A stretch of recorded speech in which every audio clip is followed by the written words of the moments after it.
तो ये वीडियो रहने वाली है UFC freedom 250 White House card की रिएक्शन और रीकैप वीडियो, जहां पर ये card one of the GOAT card में से एक गया है। हर किसी फाइट में फिनिश आता है, बट जिस वे से फिनिशेस भी आ रहे थे अमेजिंग था देखना। और ऑब्वियसली जिस वे से को मेन और स्पेशली जब मेन इवेंट की बात करते हैं वो गई है, ये कार्ड सच में वन ऑफ द बेस्ट गया है। अब थोड़ा सा कार्ड स्टार्ट होने में डिले हुआ था, जहां पर अप्रोक्सीमेटली फाइट्स को 1 आवर तक डिले करना पड़ा क्योंकि रेन लग पड़ी थी, बट उसके बाद ये पूरा इवेंट बहुत ज्यादा स्मूथ जाता है। विजुअल्स को भी देखना बहुत ज्यादा अमेजिंग लगा, जहां से फाइटर्स आ रहे थे वो चीज भी बहुत ज्यादा अच्छी थी। और ऑब्वियसली जो मेन चीज फाइट्स रहती हैं वहां पर जिस वे से नॉकआउट्स आए, तो ये कार्ड ट्रूली एक टॉप लेवल का कार्ड गया है। तो अब इस व्हाइट हाउस कार्ड की सारी फाइट्स के बारे में बात करते हैं, जहां पर स्टार्ट करते हैं कार्ड की ओपनर फाइट फेदरवेट डिवीजन की, जिधर डिएगो लोपेस स्टीव गार्सिया को राउंड 2 में नॉकआउट कर देता है। काइंड ऑफ एक कमबैक विन तुम बोल सकते हो लोपेस की, जहां पर स्टीव गार्सिया पहले राउंड में बहुत अच्छा दिखा था। वो लग रहा था कि डिएगो लोपेस से ज्यादा फास्ट है, और मैं थोड़ा सा एक्चुअली में सरप्राइज हो गया था कि डिएगो लोपेस के ऊपर वो इतने ज्यादा प्रेशर को डाल पा रहा है और काफी अच्छे पंचेस को लैंड भी कर रहा है। जहां पर क्योंकि डिएगो लोपेस की जो हेड मूवमेंट है वो इतनी ज्यादा नहीं है, तो जो भी स्टीव गार्सिया स्ट्रेट पंचेस को थ्रो कर रहा था वो बहुत सारे लोपेस के ऊपर कनेक्ट होते हैं। एक टाइम पर डिएगो लोपेस थोड़ा सा स्टन भी हो जाता है, बट फिर गाइस राउंड 2 आता है और अकॉर्डिंग टू डिएगो लोपेस उसने पहले राउंड को खुद ही थोड़ा सा ऑफ लिया। वो थोड़ा सा अपनी टाइमिंग को सेट करना चाहता था, और एग्जैक्टली हम फाइट में भी देखते हैं राउंड 2 में डिएगो लोपेस डिसाइड करता है जो वो इतना ज्यादा बैकवर्ड मूव कर रहा है वो अब ये जरा भी नहीं करने वाला है, बल्कि वो अपने बेस पे स्टैंड करेगा। और बस यही एडजस्टमेंट करके तुम बोल सकते हो पूरी फाइट का कोर्स चेंज हो गया। जहां पर इस बार जब स्टीव गार्सिया कोई भी बिग पंचेस को थ्रो कर रहा था तो डिएगो लोपेस उसे काउंटर थ्रो कर रहा था, और इसी की वजह से फिर नॉकआउट सीक्वेंस आता है जहां पर दोनों फाइटर्स ब्रॉल करने लगते हैं, दोनों मिस करते हैं अपने पंचेस को, बट एंड में डिएगो लोपेस लेफ्ट हुक को कनेक्ट कर देता है स्टीव गार्सिया के ऊपर। और जैसे कि हमें पता है कि गार्सिया बहुत बार नॉकडाउन होता है, तो इस बार भी पंच लेने के बाद वो ड्रॉप हो जाता है। स्टीव गार्सिया वापस खड़ा होता है, बट यहां पर रेंज को मेंटेन करने की जगह वो फिर से ब्रॉल करने के लिए जाता है, जो कि ऑब्वियसली डिएगो लोपेस के अगेंस्ट बहुत बैड आइडिया है। दोनों फाइटर्स अपने पंचेस को स्विंग करते हैं और दोनों ही वैसे लैंड करते हैं, बट लोपेस का जो राइट हुक और जो लेफ्ट हुक था वो पहले स्टीव गार्सिया के ऊपर लैंड होता है, और ये पंचेस गार्सिया नहीं ले पाता है। वो इस बार और ज्यादा हर्ट होकर ड्रॉप हो जाता है, और एंड में लोपेस पूरा उसके ऊपर चढ़ जाता है। वो बहुत ही ज्यादा fast ground and pound punches को थ्रो करता है। स्टीव गार्सिया इन पंचेस को लेने के बाद कंप्लीटली ही नॉकआउट हो गया, और डिएगो लोपेस फाइट को विन कर जाता है by round 2 knockout. Right now अभी अगर हम लोपेस के लॉस को देखें, तो जो उसकी पहली फाइट थी शॉर्ट नोटिस में फाइट थी मोवजार के साथ, वो फाइट वो हारता है, और उसके बाद बस अलेक्जेंडर से 2 फाइट्स को हारता है। तो मे भी जो पहले लोपेस बोल रहा था कि वो लाइट वेट डिवीजन में जाएगा, मुझे लगता है कि उसे फेदरवेट में ही रहना चाहिए, क्योंकि प्रोबेबली अलेक्जेंडर अब 1 या फिर 2 और फाइट्स करने वाला है और फिर रिटायर होने वाला है। तो फेदरवेट डिवीजन में लोपेस के पास बहुत अच्छा चांस है कि वो चैंपियन बन जाए, या फिर एटलीस्ट बेल्ट के लिए तो चैलेंज कर सकता है। तो amazing knockout by Diego Lopes. और अब moving on to the next fight, यहां पर और भी अच्छा नॉकआउट आता है, जिधर मिडिल वेट फाइटर बो निकल काइल डॉकर्स को नॉकआउट कर देता है पहले ही राउंड में। अब बो निकल को मैंने पिक किया था विन करने के लिए, बट जितना मुझे लगा था कि ये फाइट मुश्किल जा सकती है बो निकल के लिए, वैसा जरा भी नहीं होता है। काइल डॉकर्स को वो फाइट में चलने ही नहीं देता है। स्टार्टिंग में वो डॉकर्स के ऊपर टेक डाउन को शूट करता है, पूरा टॉप कंट्रोल बनाया हुआ था उसने। वो थोड़े से ग्राउंड एंड पाउंड पंचेस को भी थ्रो करता है, और यहां पर नोटिस करना बेशक काइल डॉकर्स की जो सबमिशन गेम है वो बहुत ज्यादा अच्छी है, पर तब भी वो डिफेंस में ही बॉडी लॉक को लगा लेता है ताकि बो निकल उसके ऊपर और ज्यादा पंचेस को थ्रो ना करे। और इसी की वजह से फिर हम देखते हैं रेफरी को फाइट स्टॉप करने पड़ती है, दोनों वापस फील्ड में आते हैं। और अब मुझे यहां पर लगा कि काइल डॉकर्स के पास रियली अच्छा चांस है कि जैसे आरडीआर ने समवट किया था वैसी ही चीज वो यहां पर करे। और अगर हम फाइट को देखें तो काइल डॉकर्स ट्राई भी करता है बो निकल के ऊपर प्रेशर को डालने का और पंचेस को लैंड करने का, बट बो निकल का लग रहा है उसने थोड़ी सी अपने स्टैंड अप को और ज्यादा इंप्रूव किया है, जहां पर वो क्लियरली काइल डॉकर्स से ज्यादा फास्ट था। और इसी की वजह से पहले बो निकल एक जैब को लैंड करता है, जो कि डॉकर्स को थोड़ा सा स्टन कर दिया, और उसके बाद एकदम से लेफ्ट स्ट्रेट और राइट हुक कॉम्बो को थ्रो करते हुए बो निकल डायरेक्टली ही काइल डॉकर्स को नॉकआउट कर देता है। तो रेसलिंग तो देखो ऑब्वियसली बो निकल के पास है, बट इसी के साथ फीट में उसके पास स्पीड भी है, और अब लग भी रहा है कि वो अपने पंचेस को थोड़ा सा और बेटर कर रहा है, और इसी की वजह से जो उसके पंचेस में पावर है वो भी इंक्रीज हो रही है। तो ऐसे ही मुझे लगता है बो निकल को चाहिए कि वो एकदम से अब हाई ओपोनेंट को ना मांगे, बल्कि स्टेप बाय स्टेप चले, अपनी गेम को इंप्रूव करे। और जैसे अभी हमने देखा, अगर वो प्रॉपर वे से फाइट करता है तो काइल डॉकर्स जैसे डेंजरस फाइटर जिसने जेरल्ड मर्शार्ड को फिनिश किया, मिशेल परेरा को फीट में नॉकआउट किया, तो ऐसे फाइटर को बो निकल इजीली बीट कर दे रहा है। और अब मूविंग ऑन तो लाइट वेट डिवीजन की बात करते हैं। यहाँ पर भी फर्स्ट राउंड में नॉकआउट आता है जिधर मारिशो हफी माइकल चैंडलर को पहले राउंड में नॉकआउट कर देता है। ब्रो क्या था ये, माइकल चैंडलर ने फिर से एक और बार बीटिंग ली है और अब तो सच्ची में मुझे लगता है माइकल चैंडलर को चाहिए कि वो और ज्यादा फाइट ना करे, बहुत ज्यादा डैमेज वो ले चुका है, उसे चाहिए कि वो रिटायर हो जाए। माइकल चैंडलर को यहाँ पर फाइट में कॉर्नर तो नहीं मिला बट कॉर्नर के ही सिमिलर मारिशो हफी मिल जाता है और ब्रूटली बीट होता है यहाँ पर चैंडलर, जिधर ना तो उसकी रेसलिंग वर्क करती है ना तो वो इतना ज्यादा जो सर्कल अराउंड कर रहा था वो वर्क करता है। वो हार्डली पूरी फाइट में रूफी के ऊपर एक दो पंचेस को लैंड कर पाता है, whereas on the other side हफी माइकल चैंडलर के ऊपर इतने ज्यादा पंचेस को थ्रो कर रहा होता है कि वंस अगेन हम देखते हैं माइकल चैंडलर को हर्ट होने के बाद भागते हुए और वंस अगेन ब्रूटली नॉकआउट होते हुए। चैंडलर बहुत ज्यादा मूव कर रहा होता है, वो अपने आप को जितना शॉर्ट बना सके उतना बनाने की ट्राई करता है और एक मूवमेंट में जब वो केज के साइड था तो वो केज की हेल्प लेते हुए सुपरमैन पंच को भी लैंड कर देता है, जो कि नॉट गोना लाई गाइस काफी अच्छा पंच था।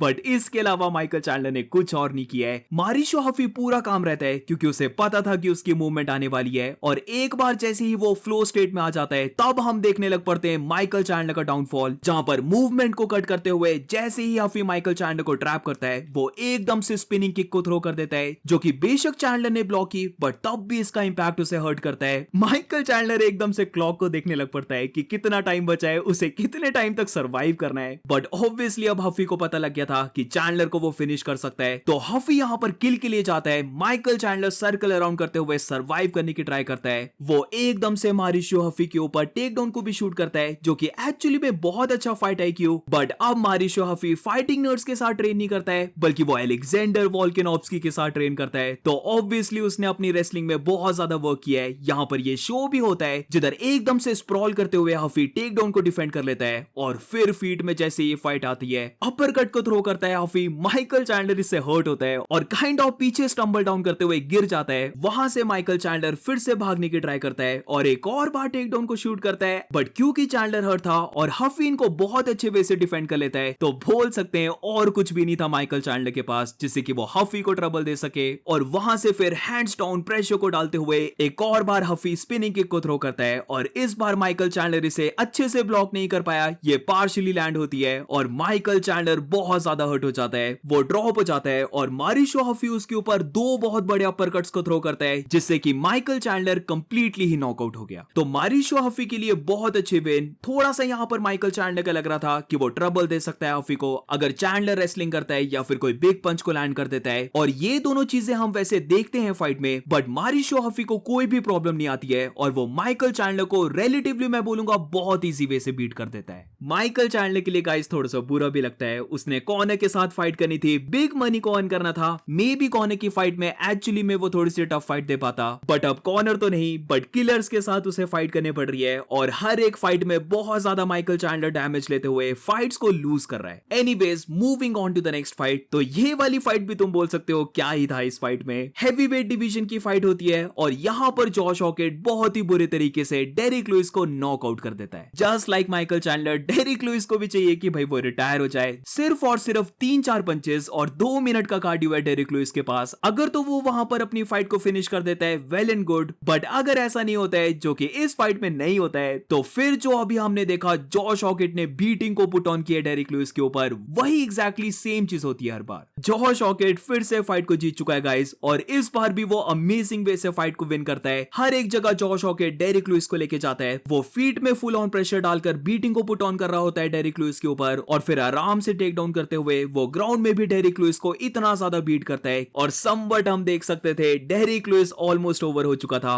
मेरी ओपिनियन में जब ग्राउंड में जॉश हॉकेट के पास बैक टेक आ गई थी तो अगर वो पंचेस को कंटिन्यू रखता मारना, बेशक वो लाइट पंचेस थे, तो क्योंकि डेरिक लुइस कुछ भी नहीं कर रहा था, रेफरी वहीं पर फाइट को स्टॉप कर देता। But you know what guys, मुझे ऐसा लगता है जॉश हॉकेट प्रॉपर बीटिंग को देना चाहता था और इसीलिए वो इतने ज्यादा पंचेस को थ्रो नहीं करता है। एंड में वो बहुत ही ज्यादा फनी वे से आर्म बार को भी लगा देता है, जो कि ऑब्वियसली बहुत ही गलत वे से उसने लगाया था। जो पूरा आर्म था डेरिक लुइस का वो उसकी बेली पे पड़ा हुआ था, बल्कि अगर वो रेली सबमिट करना चाहता तो फिर ये जो डेरिक लुइस का आर्म था ये उसे राइट साइड लेके जाकर स्क्वीज करना था। तो ये मुझे थोड़ा सा फनी लगा जिस वे से जॉश हॉकेट चिल्लाकर ट्राई कर रहा होता है आर्म बार लॉक इन करने की, बट फिर उसके बाद राउंड 2 आता है और यहाँ पर डेरिक लुइस का हम देख सकते थे वो पूरा ही ओवर हो चुका था, 0 गैस टैंक बचा उसके पास। सच में ऐसा लग रहा था स्लो मोशन में वो पंचेस को थ्रो कर रहा है और एक पंच के बाद गिव अप ही टाइप कर जा रहा है और ये पंच इजीली जॉश हॉकेट डॉज कर ले रहा था और डेरिक लुइस का लग रहा था कि फिर उसने होप को ही छोड़ दिया है कि अब वो फाइट को विन भी कर सकता है। तो एंडिंग मोशन पे चलते हैं। यहाँ पर डेरिक लुइस वंस अगेन एक बिग शॉट को थ्रो करता है जो कि ऑब्वियसली स्लो मोशन में आ रहा था, तो इसीलिए वो लैंड नहीं होता है और डेरिक लुइस का देख सकते थे उसने गिव अप कर दिया है। जॉश हॉकेट वहां से ह्यूज पंचेस को लैंड करने लग पड़ता है, ओवरहैंड राइट पंचेस और लेफ्ट हुक से वो डेरिक लुइस को इतना ज्यादा बीट करता है कि डेरिक लुइस ड्रॉप हो जाता है। और मैं थोड़ा सा शॉक हो गया था, रेफरी हॉपडिन फाइट को कंटिन्यू रखता है, सारे देख सकते थे कि डेरिक लुइस ओवर हो चुका है तो उसे और ज्यादा बीटिंग लेने की जरूरत नहीं है, तो फालतू के जॉश हॉकेट के 5-6 और पंचेस लेने पड़ते हैं डेरिक लुइस को और तब जाकर फाइट स्टॉप होती है। तो जॉश हॉकेट के लिए ये बहुत ही इजी विन। कर्टिस ब्लेड्स की फाइट से ऑब्वियसली डेरिक लुइस की फाइट एक स्टेप डाउन फाइट है क्योंकि अब डेरिक लुइस ओल्ड हो चुका है, उसके पास ना तो स्टेमिना बचा है तो अब और कुछ नहीं बचा है डेरिक लुइस के लिए भी प्रूव करने के लिए, और इसीलिए मुझे लगता है उसे भी माइकल चैंडलर की तरह रिटायर हो जाना चाहिए। But on the other hand still undefeated, still full of cringe, Josh Hokit fight को विन कर जाता है और अब उसकी नेक्स्ट फाइट टॉप 5 फाइटर के साथ होने वाली है। तो हेवीवेट डिवीजन में जॉश हॉकेट जैसा फाइटर बहुत ही ज्यादा एंटरटेनिंग, क्रिंज है पूरा बट फाइट्स देखने में भी मजा आता है और ये एंटरटेनमेंट को लेके आता है हेवीवेट में जो कि इतने टाइम से मिसिंग थी। और अब मूविंग ऑन, तो अब बात करते हैं बैंटवेट डिवीजन की जहां पर शॉन ओमेली एमन ज़हाबी को नॉकआउट कर देता है, बट ये नॉकआउट बहुत ज्यादा इंसेन था। यहां पर हम देखते हैं सल्यूट के साथ एक वॉक ऑफ वाला नॉकआउट। शॉन ओमेली यहां पर एमन ज़हाबी को स्पीड में बीट करते हुए लेफ्ट स्ट्रेट पंच को लैंड करता है जिससे कि एमन ज़हाबी बैडली हर्ट होकर ड्रॉप हो गया। वो जैसे ही वापस खड़ा होता है बूम, एकदम से शॉन ओमेली राइट पंच को कनेक्ट करता है जो कि क्लीन लैंड हुआ एमन ज़हाबी के ऊपर। एमन ज़हाबी नॉकआउट, बट यहां पर गाइस शॉन ओमेली को देखो, जैसे ही उसने पंच लैंड किया उसे लग गया था पता है कि एमन ज़हाबी नॉकआउट हो गया है, तो एकदम से शॉन ओमेली सैल्यूट करता है और वॉक ऑफ कर जाता है। जब से ये फाइट बुक हुई है तब से हम शॉन ओमेली को सुन रहे हैं कि वो यही बोल रहा था, उसे चाहिए ही चाहिए कि वो नॉकआउट करे, फिनिश करे यहां पर एमन ज़हाबी को,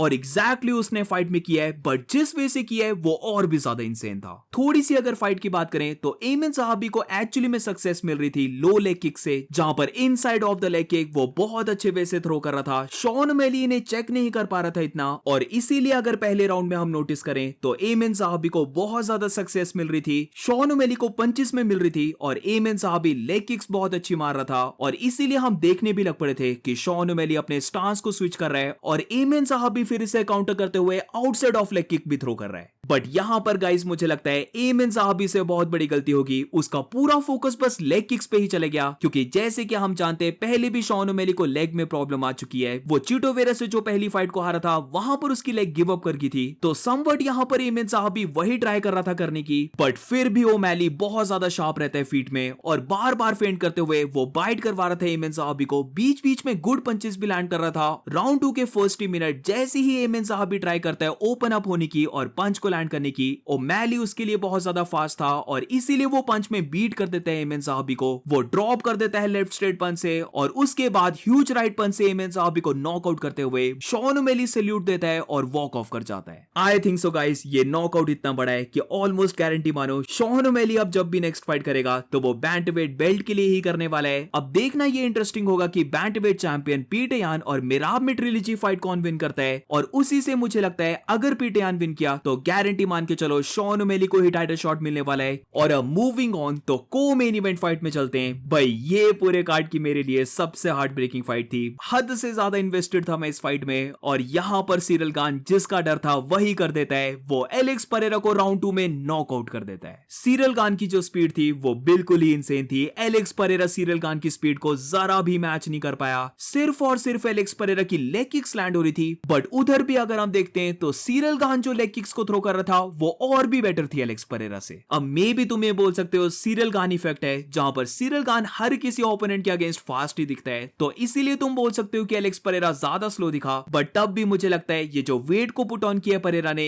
उससे डेफिनेटली जो उसकी मूवमेंट है या जो स्पीड से वो पंचेस को थ्रो करता है वो यहां पर फाइट में मिसिंग था। जब एलेक्स परेरा कोई जैब को भी थ्रो करने की ट्राई कर रहा था, सच में ऐसा लग रहा था कि गान बहुत ही इजीली उन्हें डॉज कर ले रहा है और खुद के काउंटर शॉट्स को बहुत फास्ट लैंड कर रहा है। यहां पर अगर हम देखें तो Alex Pereira heavy head kick approach से आया था, बट जैसे हमने देखा सिरिल गान फास्ट इतना ज्यादा था कि वो हर कोई स्ट्राइक को आता हुआ देख ले रहा था और आराम से ब्लॉक कर ले रहा था। पहले राउंड में एलेक्स परेरा के ऊपर जैब्स को लैंड करना, और यहाँ पर हम हेवी वेट पावर को भी देख सकते थे। एलेक्स की जो लेफ्ट आई थी उसमें ऑलरेडी जैब से ही निशान पड़ने लग पड़े थे, और बस तुम बोल सकते हो एक बड़ी मूवमेंट आई थी एलेक्स परेरा के लिए, जो बिल्कुल लास्ट सेकंड में आती है पहले राउंड में, जहां पर सिरिल गान आउट ऑफ पोजीशन आ जाता है और यहाँ पर एलेक्स परेरा उसके ऊपर बिग पंच को लैंड करता है, जो कि फिर से देखने पर लगता है फेस पे नहीं पड़ा बल्कि चिन को ग्रेस करते हुए नेक पे पड़ता है। इसके बाद राउंड 2 आता है, और यार यहाँ पर जो हुआ है सच में मेरा हार्ट ब्रेक हो गया। एलेक्स परेरा सिरिल गान दोनों जैब को थ्रो करते हैं, बट गान की स्पीड को हम यहाँ पर देख सकते थे। जो उसका जैब था वो पहले लैंड होता है एलेक्स परेरा के ऊपर, और इसी जैब से परेरा ड्रॉप हो जाता है। यहाँ तक सिरिल गान का बोल सकते हैं उसने बहुत अच्छी फाइट की है, वो एब्सोल्युटली लेवल्स को शो कर रहा था। बट इसके बाद जो गान ने किया ना, फाइट ये स्टॉप होनी चाहिए थी और सिरिल गान का 1 पॉइंट डिडक्ट होना चाहिए था। एलेक्स परेरा यहाँ पर वापस खड़े होने की ट्राई करता है और सिरिल गान उसके पीछे से 2 और पंचेस को थ्रो करता है, जिससे कि एलेक्स परेरा ऑलमोस्ट नॉकआउट हो गया था। बट फिर इसके बाद यहाँ से जो हर एक फाइट में सिरिल गान करता है, यानी कि चीटिंग जो सिरिल गान करता है, वो हम यहाँ पर गाइस क्लियरली देखते हैं। मैं सच में शॉक हो गया था कि रेफरी देखने के बाद भी इन्हें इग्नोर कैसे कर सकता है। सारे के सारे back of the head punches हैं, जितने भी सिरिल गान हैमर फिस्ट को थ्रो कर रहा था सारे back of the head land हो रहे थे। काउंट करने पर शायद से 8 to 10 punches back of the head land होते हैं। तो मैं यहाँ पर शॉक था कि रेफरी क्या कर रहा है। उसके सामने गान एलेक्स परेरा के ऊपर back of the head shots throw कर रहा है, वो भी हैवी वेट डिवीजन में, जहां पर एक पंच भी ब्रूटली नॉकआउट कर सकता है। वहां पर सिरिल गान बार बार back of the head shots throw कर रहा है और रेफरी फाइट को कंटिन्यू रखता है। यहाँ पर मैं एक चीज को क्लियर कर देता हूँ, सिरिल गान ही फाइट को विन कर रहा था। वो प्रोबेबली एलेक्स परेरा को नॉर्मल पंचेस से भी नॉकआउट कर देता, बट पॉइंट बीइंग फाउल होते हैं, और यहाँ पर 8 to 10 फाउल्स हुए हैं, बट एक बार भी फाइट को रोका नहीं गया। तो हाँ, मैं इस चीज को क्लियरली पॉइंट आउट करवाना चाहता था, क्योंकि बेशक सिरिल गान विन किया है, एलेक्स परेरा बहुत ज्यादा स्लो दिखा है और लग रहा था कि गान के पास ही पूरा अपर हैंड है, बट हाँ तब भी जो फाइट को वो विन भी कर रहा था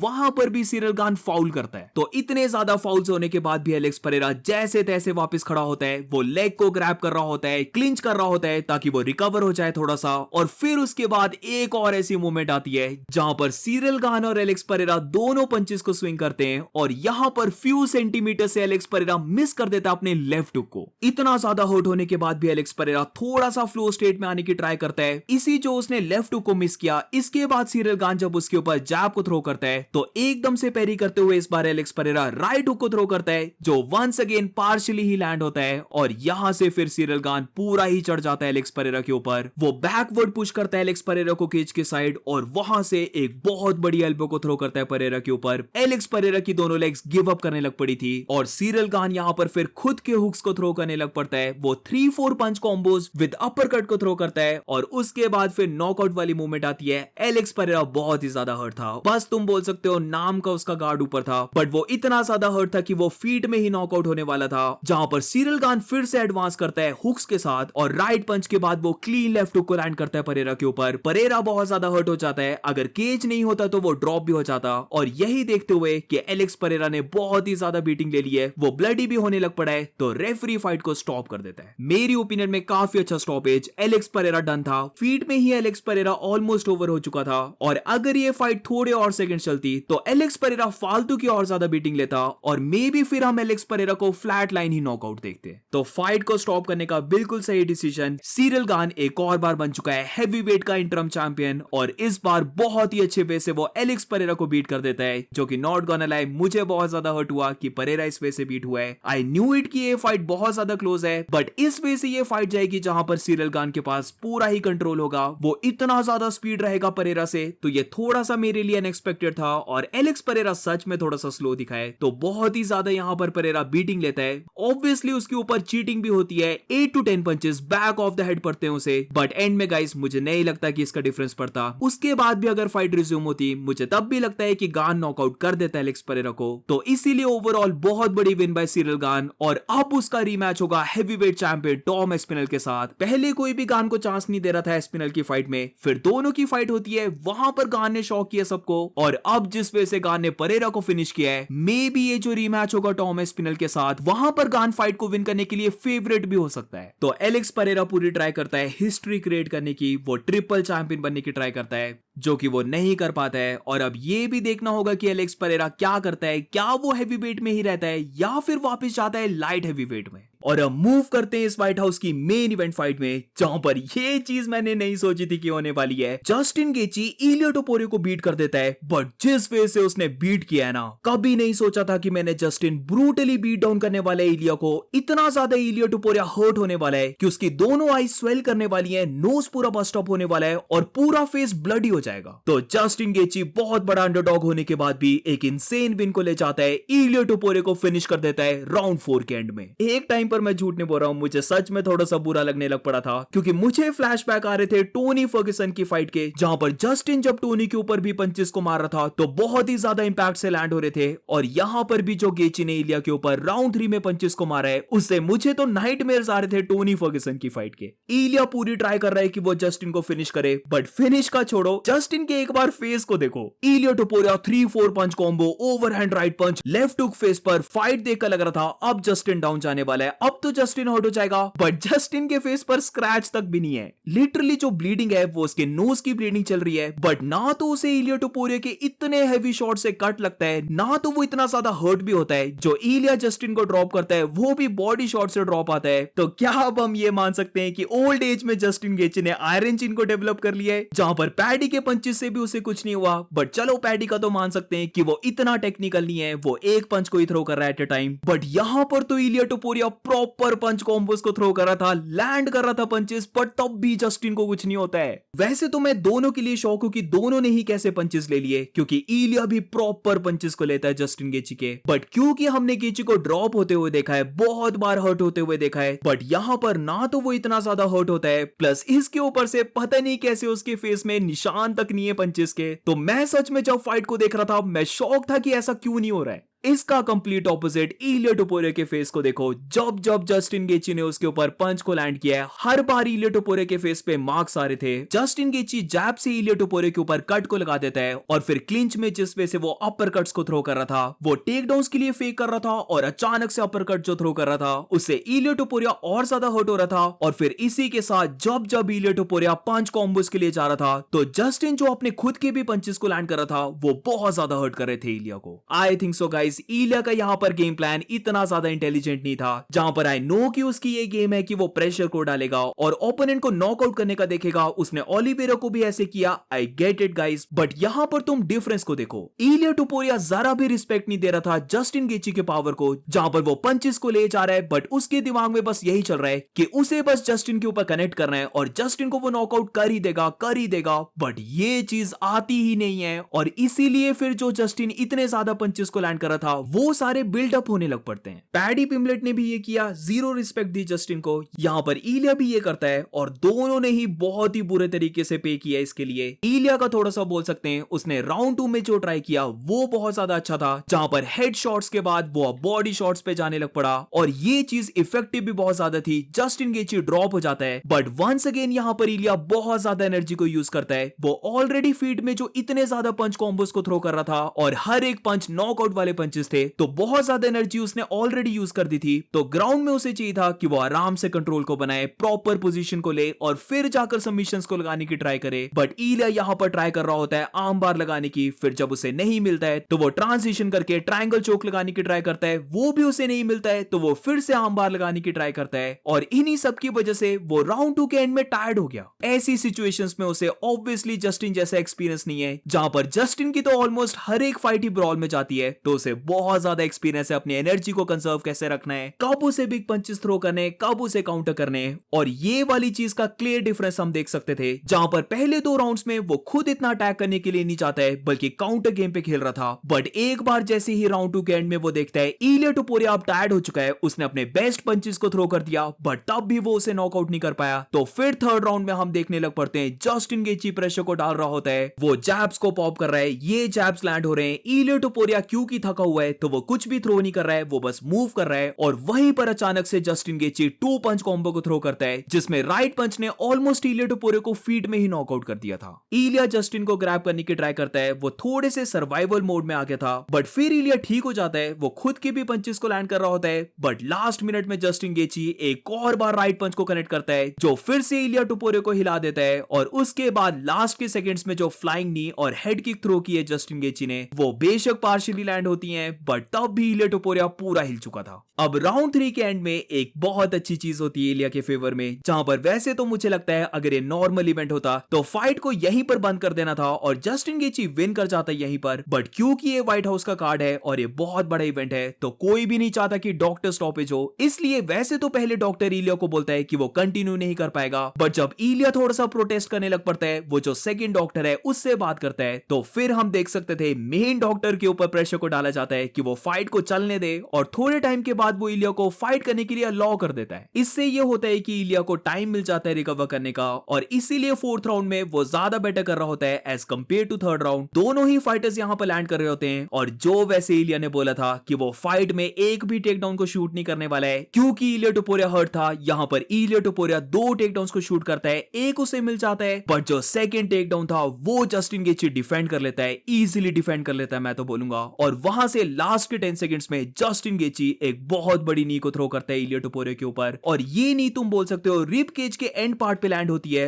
ये पूरी ही सिंक इन कर गई थी नी और मुझे लगता है कि जस्टिन की इस नी ने इलिया टोपुरिया के रिब केज को ब्रेक कर दिया है। इलिया एकदम से अपनी बॉडी को पकड़ लेता है, राउंड ओवर हो जाता है बट उसे ऐसा देखकर उसका भाई डायरेक्टली बोल देता है कि फाइट कंटिन्यू नहीं रहेगी, फाइट को स्टॉप कर दो और इस बार इलिया टोपुरिया प्रोटेस्ट नहीं करता है। तो रिब केज उसका ब्रेक हो गया था, ब्रूटल बीटिंग वो ऑलरेडी ले चुका था, उसकी राइट आई से उसे वैसे भी नहीं दिख रहा था, तो मेरी ओपिनियन में बिल्कुल सही डिसीजन उसके भाई का भी और ओवरऑल रेफरी का भी कि उन्होंने 5th राउंड को कंटिन्यू नहीं होने दिया और फाइट को स्टॉप कर दिया। तो पहले हामजात और स्ट्रिकलैंड की फाइट में हम देखते हैं अनथिंकेबल होता है, स्ट्रिकलैंड हामजात को बीट कर देता है और यहां पर इलिया टोपुरिया और जस्टिन गेची की फाइट में देखते हैं जब हर किसी ने जस्टिन को काउंट आउट कर दिया था तो एक और बार जस्टिन गेची एक ह्यूज अंडरडॉग विन को ले जाता है बट इस विन का इंपैक्ट बहुत ज्यादा था क्योंकि इलिया टोपुरिया इससे पहले अनडिफीटेड था, डबल चैंपियन था और तुम बोल सकते हो बहुत ही ज्यादा कॉन्फिडेंट था, वो बार बार बोल रहा था कि वो जस्टिन को अंडर 2 मिनट से नॉकआउट कर देगा बट जस्टिन गेची अपने वेटरन एक्सपीरियंस को शो करता है और अभी तक वो बस 2 टाइम्स इंटरम चैंपियन बना था, एक बार भी अनडिस्प्यूटेड चैंपियन नहीं बना था